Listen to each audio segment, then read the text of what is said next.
कि वो इमरान खान साहब जो सारा टाइम जो है वो नरेंद्र मोदी साहब को जो है वो और भारत के बारे इधर-उधर की बातें करते रहे, वो भारत की आज़ाद ख़ारजा पॉलिसी के हक़ में बात कर रहे हैं। और उन्होंने कहा जी कि मैं तो जो है वो इंडिया को बड़ा एडमायर करता हूँ कि उनकी आज़ाद फ़ॉरेन पॉलिसी है। लेकिन जी, इंडियंस को पता है क्या है, हमारी हर चीज़ के ऊपर ना नज़र रखते हैं। अभी हमारा एक मिसाइल फुस हो गया, वैसे ये आपके टीवी चैनल से ही मैंने सीखा है वर्ड फुस। तो ना हमारा एक मिसाइल जो था वो उड़ा और उड़ के फिर हमारे ही सर पे गिर गया। तो नमस्कार दोस्तों, स्वागत है आप सभी का। तो दोस्तों, इमरान खान जो है उसका टाइम आ गया है जाने का। तो अब उसको बहुत ही गुड़ी गुड़ी बातें जो है करने लगा है इंडिया के बारे में। ठीक है। कह सकते हैं मजबूरी भी हो सकती है, औकात भी समझ में आने लग जाए इंसान को तो फिर ऐसी बातें होने लग जाती हैं। क्योंकि जब आदमी की औकात उसको पता चलती है ना, तो फिर वो सच्चाई को एक्सेप्ट करने लग जाता है। ठीक है। कई बार ये होता है कि एक पावर में होता है आदमी, तो उसको ये लगता है कि मैं ही हूँ जो कुछ हूँ। सराउंडिंग्स में जो होती हैं चीज़ें, वो उनसे उसको ज़्यादा मतलब होता नहीं है। और जब उसको औकात पता चलती है कि अब तेरा घर जाने का टाइम आ गया है और अब खाने के पैसे नहीं है, कुछ नहीं है तेरे पास, तब उसको ये पता चलता है कि हाँ, कुछ कि है। वो इमरान खान साहब जो सारा टाइम जो है वो नरेंद्र मोदी साहब को जो है वो और भारत के बारे इधर-उधर की बातें करते रहे, वो भारत की आज़ाद ख़ारजा पॉलिसी के हक़ में बात कर रहे हैं। और उन्होंने कहा जी कि मैं तो जो है वो इंडिया को बड़ा एडमायर करता हूँ कि उनकी आज़ाद फ़ॉरेन पॉलिसी है, कि वो किस तरह क्वाड में भी मज़े मार रहे हैं और जिसे वो मैं तो शुरू से ये कह रहा हूँ कि वो 2-2 खा रहे हैं और चौपड़ियाँ खा रहे हैं। हमारे पंजाबी में मुहावरा है कि 2-2 पराठे खाएँ और मक्खन के साथ खाएँ। तो भारत तो वो कर रहा है, तो लगता है कि इमरान खान साहब के कानों में कहीं मेरे अल्फ़ाज़ पहुँच गए हैं। और इस चीज़ को मैं समझता हूँ कि इमरान खान साहब या हमारी सरकार को समझना चाहिए था कि किस तरह एक आज़ाद ख़ारजा पॉलिसी के ऊपर काम किया जाता है और किस तरह सिर्फ़ चाइना के ऊपर ही हम नहीं बैठ जाते। लेकिन उधर उन्होंने इमरान खान साहब ने इंडिया की तारीफ़ें शुरू कर दी, जब इमरान खान साहब के ऊपर खतरात मंडला रहे हैं। जो इमरान खान साहब हैं, इन्होंने भी अच्छी-भली एंटी इंडिया बड़ी कैम्पेन की है। आज जाते-जाते जब उनको पता है मेरे थोड़े दिन रह गए हैं, तो इमरान खान साहब ने जो है उनकी तारीफ़ करनी शुरू कर दी है। उधर मज़े की बात ये है कि वेस्ट की तनकीद कर रहे हैं और वो जो वेस्टर्न जो एम्बेसडर्स हैं इस्लामाबाद में, उनको जो है वो उनकी फिर खिंचाई कर दी और इंडिया की तारीफ़ें कर दी और कहा जनाब कि पाकिस्तान तुम्हारा गुलाम नहीं है। और मैं तो मुझे तो फ्रैंकली स्पीकिंग बड़ी हैरानगी हुई और शर्म आई कि जब एक जो जर्नलिस्ट ने, वो पाकिस्तानी जर्नलिस्ट हैं, उन्होंने ये कहा व्हाइट हाउस की जो मीडिया पर्सन है, उनको ये कहा कल मेरा ख़्याल है कि पाकिस्तान की तरफ से इमरान खान ने एक टेलीफ़ोन कन्वर्सेशन रिक्वेस्ट की हुई है जो बाइडेन साहब के साथ।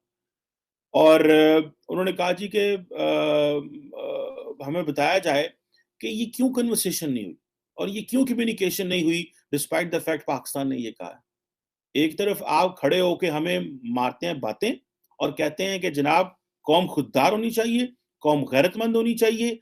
तुम मगरब को गालियाँ देते हैं, अमेरिका और यूरोप को कहते हैं कि मैं तुम्हारा गुलाम हूँ और उधर आप टेलीफ़ोन कन्वर्सेशन की रिक्वेस्टें डालते हैं। आज तो हमारे प्राइम मिनिस्टर इमरान खान साहब ने पता नहीं कितने दिन के लिए प्राइम मिनिस्टर रह गए।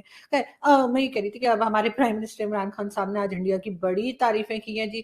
खान साहब ने कहा कि जी इंडिया की जो फ़ॉरेन पॉलिसी है वो पाकिस्तान की फ़ॉरेन पॉलिसी से बेहतर है। साथ-साथ खान साहब ने ये भी कहा कि जी इंडिया की जो फ़ॉरेन पॉलिसी के बनाते हैं यानी जो पॉलिसी मेकर्स हैं वो वहाँ के लोगों के लिए काम करते हैं, वहाँ के लोगों की अच्छाई के लिए काम करते हैं और साथ-साथ अगर खान साहब ये भी कह देते कि जी इंडियन आर्मी जो है वो करप्ट नहीं है, उसका डीएचए नहीं बना हुआ, वो मटर नहीं छिलती और उसके साथ-साथ वो जैसे कहते हैं ना कि उनके इधर-उधर, उधर-उधर, उधर कनाडा, अमेरिका, यूएई और ऑस्ट्रेलिया में उनके जो है वो जज़ीरे नहीं है, जो उन्होंने आइलैंड नहीं खरीद रखे और उसके अलावा उन्होंने प्लॉट नहीं लिए हुए, उन्होंने फ्लैट्स नहीं रखे हुए और वो उसके करप्ट तो खैर मैंने बता ही दिया करप्ट नहीं है और साथ-साथ वो सिविलियन गवर्नमेंट में इंटरफेयर नहीं करती।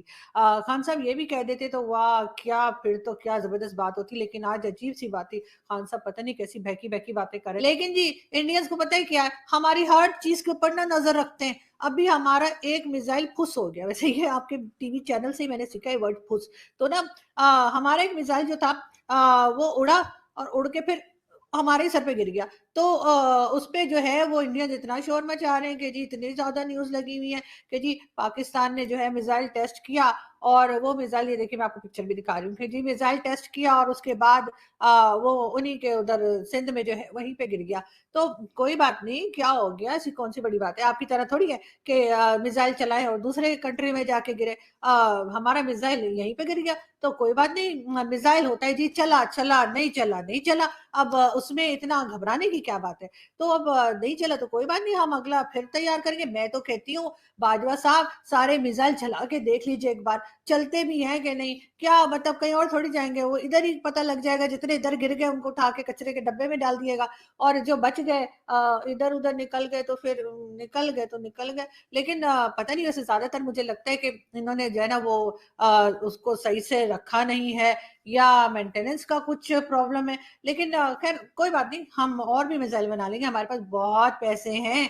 और हाँ, हमें अपने लोगों के लिए रोटी देने के पैसे नहीं है, उनकी मेडिसिन के पैसे नहीं है, उनको जॉब देने के पैसे नहीं है, हम उन्हें किसी किस्म की तालीम नहीं दे पाते, हमारी एजुकेशन में जो है वो फंड्स नहीं जाते। लेकिन हाँ, ये मिसाइल टैंक और ये इस किस्म की चीजें, हथियार वथियार ना, वो अपने साथ वालों को, जो हमारे साथ वाले कंट्रीज है ना, उनको डराने के लिए वो हम जरूर खरीदते रहते हैं। किसी को, आम पब्लिक को रोटी मिले ना मिले, भुट्टो साहब भी तो कहा करते थे ना कि जी हम घास खाएंगे लेकिन एटम बम बनाएंगे। तो अल्हम्दुलिल्लाह आज हम घास खा रहे हैं, और एटम बम वो रखा है चलाने के लिए नहीं है, सिर्फ डराने के लिए। लेकिन अच्छी बात है, उसको चलाना भी नहीं चाहिए। मैं तो कहती हूँ किसी कंट्री को भी नहीं चलाना चाहिए। लेकिन ये है कि हाँ, सारे पैसे जरूर हमारे वो एटम बम खा गया है, और अब हम अपने लोगों के लिए ना तो स्कूल बनाते हैं, ना यूनिवर्सिटीज बनाते हैं, ना हॉस्पिटल बनाते हैं, ना उनके पास जॉब्स हैं, ना हमारे पास खाने को रोटी है। कभी हम चावल मांगते हैं सऊदी अरब से, कभी हम आटा मांगने के लिए रशिया चले जाते हैं, और कभी हम आईएमएफ के सामने नाक